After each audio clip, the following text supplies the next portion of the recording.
Hello friends. आज की इस वीडियो में हम लोग देखेंगे सिलेबस के बारे में। हाल में ही उड़ीसा में लाइब्रेरियन की जो वैकेंसी आई है उसका जो सिलेबस है उसको देखेंगे। इसका पहला है unit foundation of library and information society. इसमें types of libraries, characteristics and function of academic, public, special and national libraries. जो लाइब्रेरी की टाइप है जैसे academic, public library, special library, national library, इन सब के बारे में, उसका क्या फंक्शन है वो। 5 laws of library science and their implementations. जो रंगनाथन सर के द्वारा जो 5 लॉज दिया गया था लाइब्रेरी साइंस का, उसके बारे में पढ़ना है इसमें। Library legislation and library acts in Indian states, the press and registration of books act 1867, the delivery of books and newspaper public libraries act 1954। ठीक है। आपको स्टेट, किस स्टेट में कब लाइब्रेरी लेजिस्लेशन आया और किस में सेस है या नहीं, वो देखना है। और ये जो press and registration of book act 1867 है, और delivery of books and newspaper public libraries act 1954, और इसमें जो अमेंडमेंट आया वो, इन सारी चीज़ों को देखना है। Legal issues, intellectual property rights, plagiarism, right to information act, library and information science and education in India, professional association जो नेशनल लेवल का, जैसे इंडियन लाइब्रेरी एसोसिएशन, जिसको शॉर्ट में ILA कहते हैं, ISLIC हो गया, IATLIS हो गया, ये कब बना, इसके प्रेसिडेंट, फर्स्ट प्रेसिडेंट कौन थे, वर्तमान में कौन है। इंटरनेशनल ऑर्गेनाइजेशन की बात करें तो IFLA, ALA, एसलिब, ये इन सब का जो एस्टेब्लिशमेंट कब हुआ था, इसके फाउंडर कौन थे, और इनके द्वारा जो इनिशिएटिव लिया गया है डिफरेंट फील्ड में, जैसे और लाइब्रेरी मैनेजमेंट के क्षेत्र में या फिर इंफॉर्मेशन लिटरेसी के क्षेत्र में, इन सारी चीज़ों को आपको देखना है। नेक्स्ट है role of UGC, RRLF, UNESCO और NEP 2020 को भी इन्होंने सम्मिलित किया है इसमें कि NEP 2020 का क्या रोल है promotion and development of libraries में। ठीक है। तो कम्युनिकेशन टाइप्स, जो भी कम्युनिकेशन से रिलेटेड थ्योरीज़ और मॉडल्स हैं, चैनल्स, कम्युनिकेशन में बैरियर्स जो हैं वो। नेक्स्ट है यूज़र स्टडीज़, मतलब कई सारे विद्वानों ने यूज़र स्टडीज़ पे अपनी यूज़र स्टडीज़ के बारे में अपनी थ्योरी दी है, बताया है, मॉडल्स दिए हैं उसके बारे में। इंफॉर्मेशन लिटरेसी का जो मॉडल है, स्टैंडर्ड है, उसके बारे में। कई सारे इंफॉर्मेशन लिटरेसी के मॉडल हैं, जैसे AW मॉडल, ALA का जो मॉडल है वो, इन सबको आपको देखना है। इंफॉर्मेशन सीकिंग बिहेवियर्स, और जो मॉडल है जैसे विल्सन का मॉडल है वो।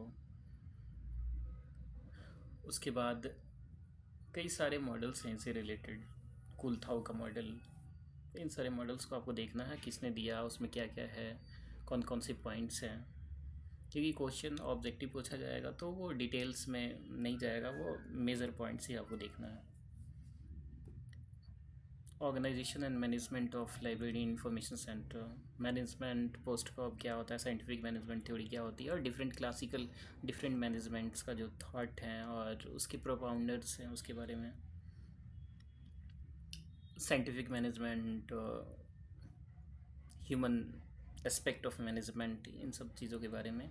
लाइब्रेरी रिकॉर्ड्स, स्टैटिस्टिक्स क्या होता है, ह्यूमन रिसोर्स मैनेजमेंट क्या होता है, फाइनेंशियल मैनेजमेंट कैसे होता है लाइब्रेरीज में, और इससे रिलेटेड जो है वो cost effective, cost benefit analysis, budgeting क्या होता है, बजटिंग टेक्निक्स क्या है, और फिनेंशियल एस्टिमेशन के बारे में डिटेल में आपको देखना होगा। प्रोजेक्ट मैनेजमेंट, PERT, इसका फुल फॉर्म कैसे, कहाँ से आया, TQM, टोटल क्वालिटी मैनेजमेंट का क्या कंसेप्ट है, ये आपको देखना है। नेक्स्ट है knowledge organization and bibliographic description, इसमें क्लासिफिकेशन, TDC, UDC, CC का जो features, principle and postulates, fundamental categories, facet sequence, canons, classification techniques, devices, phase relation, common isolates, auxiliary tables, notation, call number, mode of formation of subjects जैसे assimilation होता है और denudation होता है, और ये कई सारे हैं mode of formation of subjects, उसको देखना है जो रंगनाथन के द्वारा दिया गया था। Cataloguing entry, book serial entry, non book materials, cartographic materials, canon and principles और उसके types, library cataloguing codes AACR2, standard जो है बिब्लियोग्राफिक रिकॉर्ड फॉर्मेट का, meta standard, ISBD, MARC 21, CCF, Dublin code किसने दिया था, कब आया, उसके एलिमेंट्स क्या है, ये सब आपको देखना है। ओपिक, वेब ओपिक, OCLC काफ़ी इम्पोर्टेंट ऑर्गेनाइजेशन है, ये काफ़ी सारी इनिशिएटिव लाइब्रेरी की फील्ड में ली हुई है, तो उसको आप ध्यान रखिएगा। Information sources and services, information का सोर्स क्या होता है, उसके टाइप्स क्या हैं, और कई सारे विद्वानों ने अपने हिसाब से इंफॉर्मेशन सोर्सेज को डिवाइड किया है, तो उसको भी देख लेना है।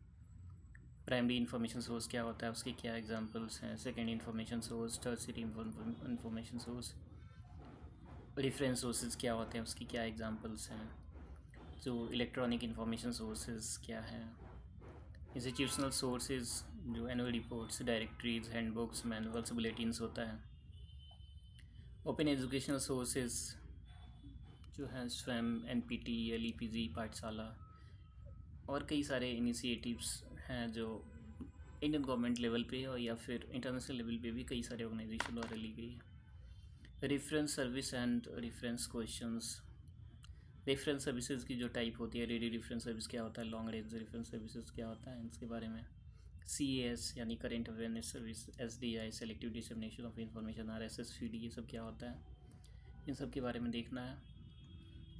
Information storage and retrieval, subject analysis और रिप्रेजेंटेशन, कटलर, काइजर, रंगनाथन, ये सारे जो आपको यानी इंडेक्सिंग के बारे में आपको इसमें पढ़ना है।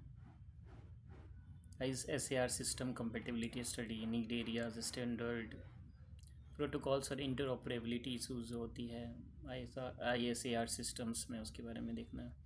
कंट्रोल वोकेबुलरी क्या होता है, थिसॉरस क्या होता है, उसकी टाइप्स क्या होते हैं, रिकॉल एंड प्रिसीजन क्या होता है, ये काफ़ी इम्पोर्टेंट है। Indexing system, pre coordinate, post coordinate, KWIC, KWOC, ये कब आया, किसने दिया, इसके एलिमेंट्स क्या है, बस यही चीज़ें, यूनिटर्म इंडेक्सिंग, यही चीज़ें जानना ज़रूरी है। Search strategy and searching techniques, जैसे बूलियन सर्च क्या होता है, और कई सारे जो सर्च टेक्निक्स होते हैं उसके बारे में। Searching feature of online search service, OPEC, E journal services, repository क्या है, एब्स्ट्रैक्टिंग एंड इंडेक्सिंग क्या होता है, उसकी क्या टाइप्स हैं, किन चीज़ों को ध्यान में रखना चाहिए वाइल एब्स्ट्रैक्टिंग और इंडेक्सिंग, आर्टिफिशियल इंटेलिजेंस और एक्सपर्ट सिस्टम क्या है। नेक्स्ट है इंफॉर्मेशन नेट टेक्नोलॉजी या नेटवर्किंग से रिलेटेड, जैसे कंप्यूटर से रिलेटेड, जैसे ASCII, ISCII, Unicode, hardware, software, computer software, DBMS, database management system के टाइप्स, और WWE, email, search engine, internet protocol, standard, ये सब चीज़ आपको देखना है। नेक्स्ट है library automation and digital libraries, इसमें लाइब्रेरी ऑटोमेशन क्या होता है, कौन कौन से कंपोनेंट्स हैं इसके, डिजिटाइजेशन के बारे में, डिजिटल प्रिजर्वेशन कैसे होता है, और IR इंस्टीट्यूशनल रिपोजिटरी क्या है, आर्टिफिशियल इंटेलिजेंस की जो एप्लीकेशन है, chatbot, ChatGPT, Gemini, expert system, robotics in libraries, cloud computing, big data, इन सब चीज़ों के बारे में आपको पढ़ना है। और जहाँ तक मैं अपनी बात करूँ तो आप